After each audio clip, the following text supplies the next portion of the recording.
네, 잠깐의 인터미션을 갖고요. 이제 또 2부의 무대를 이어가도록 하겠습니다. 여러분들 오늘 한국문화예술위원회 청년예술가 도약지원 선정작인 송지섭의 작곡과 발표회 쿠푸쿠푸 함께하고 계시는데요. 1부에서는 송지섭 작곡가가 기존에 지었던 곡들 3곡을 만나봤고요. 이제 2부에서는 오늘 초연으로 발표하는 3곡을 준비하고 있습니다. 그 전에 여러분들이 지금 갖고 계신 이 검정색 프로그램북을 보시면은 글씨가 깨알같이 잔뜩 들어가 있는데요. 그 신예슬이라는 음악평론가가 지은 글들입니다. 한 명의 작곡가와 함께 같이 걸어가면서 그 작곡가의 여러 변화와 또 그 시간을 이 글들에 이렇게 잘 담겨 있는데요. 저의 해설도 중요하지만은 무엇보다도 그 음악을 들으실 때 이 글도 좀 같이 읽어 나가시면서 이 곡에 대한 이해를 더 도우시면은 좋을 것 같다는 생각이 들어서 또 이렇게 말씀을 드립니다. 이렇게 글도 있고 또 저의 해설도 있는데 무엇보다도 오늘 이 작품들을 준비하고 또 하나로 엮어서 발표회라는 형식으로 이 기획하고 이 여러 작품들을 준비한 송지섭 작곡가를 잠깐 무대로 모셔가지고 제목과 또 자신의 작품 세계에서 우리가 좀 기억했으면 하는 여러 가지 그 코드들을 좀 대화를 통해서 잠깐 풀어보도록 하겠습니다. 작곡가님 무대로 잠시 나와주시기 바랍니다. 박수로 맞아주시기 바랍니다.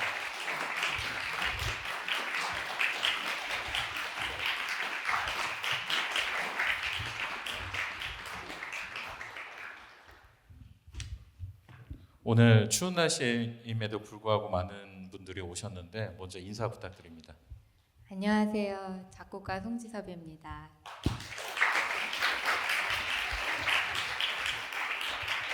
네, 좀 흔한 기회는 아닙니다. 작곡가들이 보통 작품 발표가 끝나면은 좀 소극적으로 무대 위에 올라와서 인사를 하곤 하는데요. 또 자신이 빚고 짓고 있는 이 작품 세계에 대해서 이야기를 좀 이렇게 나눠보는 시간을 의미 있게 마련해봤습니다.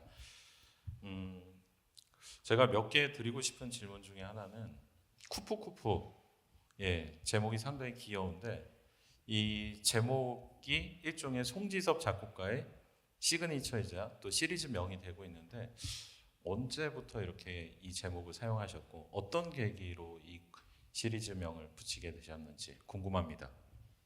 네, 일단 이 쿠푸쿠푸라는 단어는 제가 이제 헤르만 헤세라고 너무 유명한 독일의 대문호죠.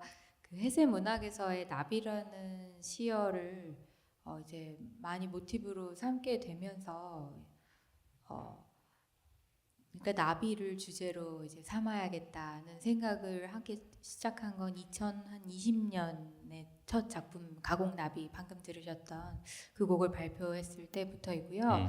네, 그게 이제 쿠푸쿠푸라는 타이틀로 이제 된 것은 나비 연작 중에 하나인 쿠푸쿠푸라는 작품을 쓰면서부터인데, 그러니까 이제 나비라는 그 제목이 조금 직접적이라는 생각은 했었거든요. 그래서 네. 조금 더 은유할 수 있는 제목을 생각했었고, 이제 그래서 그 나비라는 뜻을 표현하는 다른 외국어도 좀 탐색하고 이제 하는 과정에서 이 단어를 만나게 됐습니다.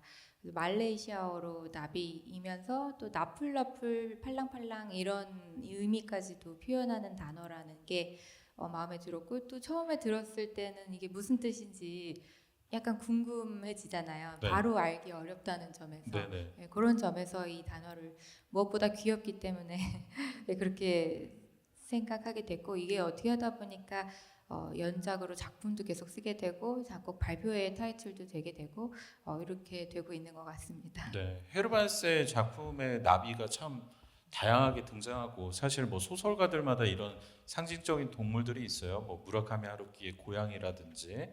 근데 좀 어떤 점이 매력적이었나요? 헤세이의 작품 속에서 나비가 어떤 역할을 하는구나.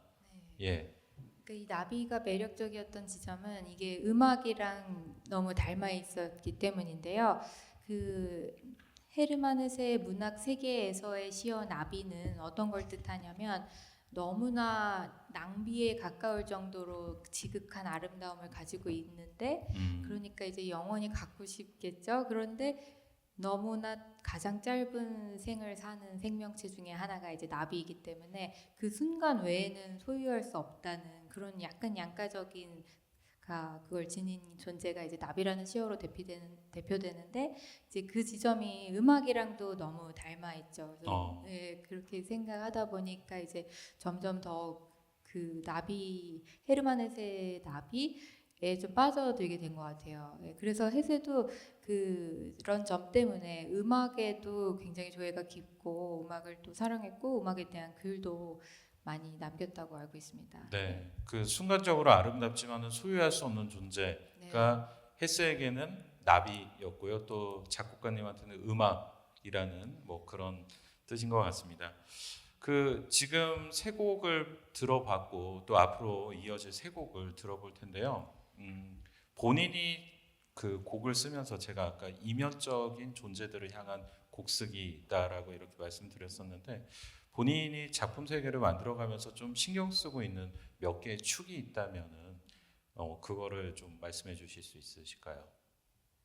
네, 그러니까 사전에 제가 순서로 말씀드리면 먼저 어떤 거를 신경 써야겠다고 생각을 한 건 아닌 것 같아요. 네. 근데 돌이켜서 생각해 보니까 오히려 그 당시에는 그때 관심 있는 것에 몰두를 했다고 생각했는데 이제 오랜 기간이 지나고 보니까 그게 어떤 한 줄기 안에 좀 느슨하게나마 묶여 있다는 걸 생각하게 됐고 그게 이제 바로 방금 말씀드렸던 나비로 대표되는 그런 양가적인 존재들 혹은 이제 같이 있기 어려운 그런 모순된 상황, 그런 모순된 것들이 함께 있는 상황 혹은 그런 존재들에 항상 매력을 느끼고 그걸 음악적으로 어떻게 구현하느냐 이런 점에 항상 고민하면서 곡을 썼던 것 같습니다. 예, 또 제가 이 글을 통해서 또 느꼈던 바로는 어떤 음악에 담긴 시간성 같은 거. 네. 예, 그거는 또 어떤 의미인가요? 네, 그것도 마찬가지인데요. 아까 그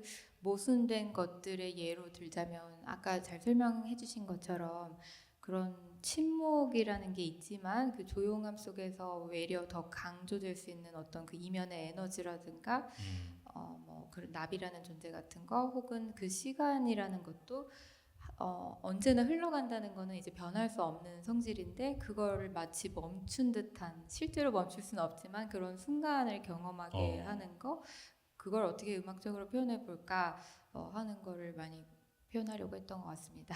예, 또 그리고 최근에는 그 노래곡을 쓰는 거에도 많이 집중을 하고 계신다고 합니다. 이처럼 작곡가의 이야기를 들어봤는데요. 이제 음악 이어가면서 들어보도록 하겠습니다. 혹시 더 뭐 이렇게 전해주실 메시지 있으신가요? 네, 오늘 바쁘신 와중에 그리고 이렇게 추운 날씨에 이 자리까지 함께 해주셔서 너무 감사드리고 앞으로도 좋은 작품을 통해 계속해서 만나 뵙도록 하겠습니다. 네, 감사합니다. 박수 한번 부탁드립니다.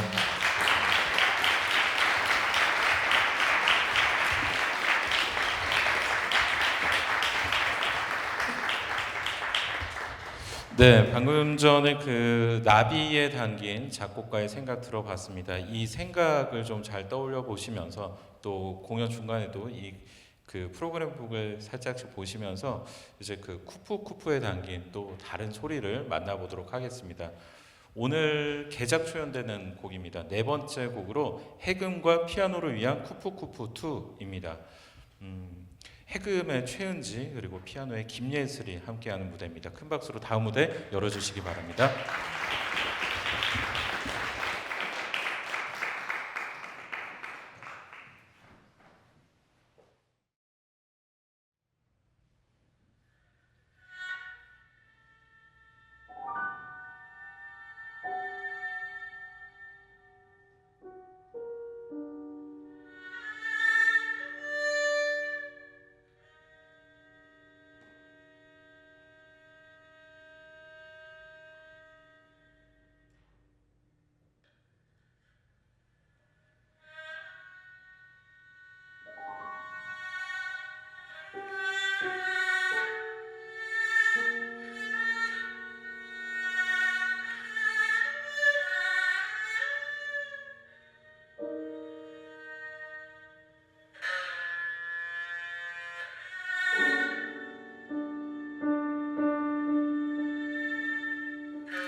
네, 과거에 쿠프쿠프라는 제목으로 발표되었던 작품이 오늘 개작 초연되었습니다. 해금의 최은지, 피아노의 김예슬이 연주한 쿠프쿠프 2 방금 전 들어보셨습니다. 그 앞서 제가 말씀드리기로는 밤, 시간, 침묵, 여백 등등 우리가 일상에서 쉽게 느낄 수 없는 것들에 대한 곡쓰기를 행하고 있는 송지섭 작곡가가 또 이제 발표할 5번째 작품의 소재도 조금은 남다른 것 같습니다. 제목이 흰입니다. 그 흰색을 뜻하고요. 또 때로는 좀 의미론적으로 본다면 비어있는 그런 상태를 뜻하는데요. 이 비어있다라는 것은 뭐 영어로 블링크, 또 프랑스어로는 뭐 블랑 이렇게 이야기를 하기도 하는데요. 예술가들은 이 비어있는 상태로부터 상당히 많은 영감을 받았던 것 같습니다. 이 프로그램북에는 칸딘스키의 그 화가 칸딘스키의 이야기도 들어가 있지만은 또 한편으로는 우리에게 단색화로 유명한 말레비치 같은 경우에는 텅 빈 캔버스, 텅 빈 캔버스, 비어 있는 캔버스는 나에게 붓을 들게 하는 어떤 색의 에너지와도 같다. 뭐 그런 이야기를 하곤 했는데요. 이처럼 이 비어 있음에 대해서 소리로 어떻게 사유를 하고 또 표현을 했을까? 저도 역시 좀 궁금해지기도 합니다. 이번 곡은 여창 가곡입니다. 가사가 함께하는 노래인데요. 그 가사의 면면을 좀 들여다보면은 태어나지 않는 슬픔, 빠져나가는 침묵 등등 여러 가지 좀 시적인 언어로 구현이 되기도 합니다. 앞서 비올라와 피아노가 함께한 나비 들으셨는데요. 이제는 그 해금과 25연 가야금이 함께하는 작품입니다. 오늘 처음으로 초연되는 작품으로 오늘의 5번째 곡입니다. 여창 정가를 위한 가곡 흰. 정가의 김희영, 해금 박시연, 25연 가야금의 이지연이 함께합니다. 박수로 다음 무대 열어주시기 바랍니다.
네, 다섯 번째 곡으로 여창 전가를 위한 가곡 흰 들어봤습니다. 청년예술가 도약지원 선정작으로 만나고 계신 송지섭의 작곡 발표에 쿠프쿠프 오늘의 마지막 한 곡 남겨두고 있습니다. 앞서 침묵의 메아리라는 곡으로 첫 곡을 열어봤는데요. 이제 마지막 곡은 수미상관이라고 해도 될 것 같은데요. 작은 소리 혹은 들리지 않는 소리가 이 곡의 주인공인 작품입니다. 송지섭 작곡가는 이런 생각을 했던 것 같습니다. 아주 작은 소리를 지속할 때의 그 적막함과 고요함은 더욱더 잘 들린다라는 그런 생각을 일종의 그 영화죠. 알폰스 쿠아론 감독의 그래비티라는 영화의 한 장면을 통해 가지고 그 영감을 더욱더 이렇게 확장시켰던 것 같습니다. 이 영화의 한 장면이 곡 속으로 들어가게 되었는데요. 폭발 직전에 우주선이 우주를 배회하고 있습니다. 이 그래비티라는 영화는 그 우주를 배경으로 하고 있는데요.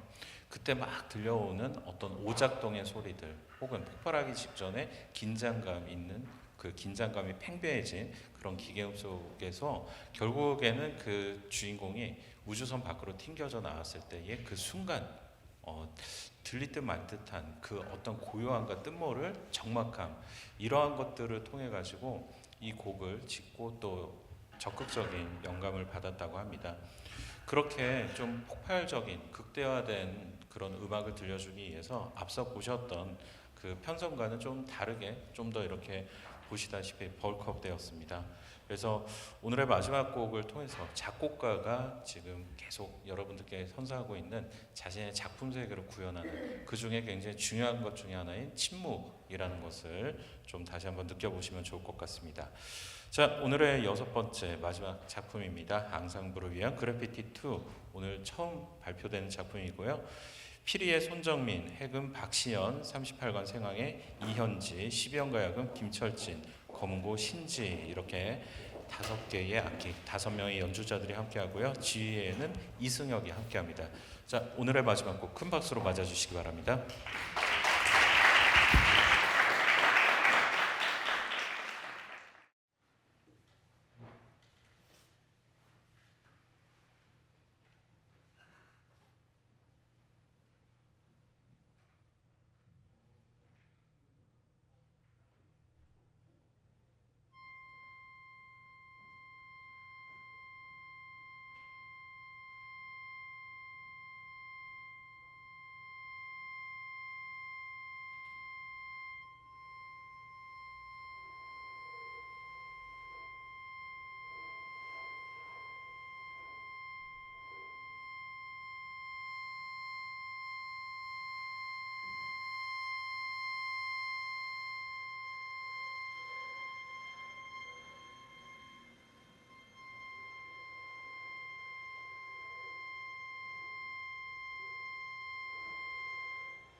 아,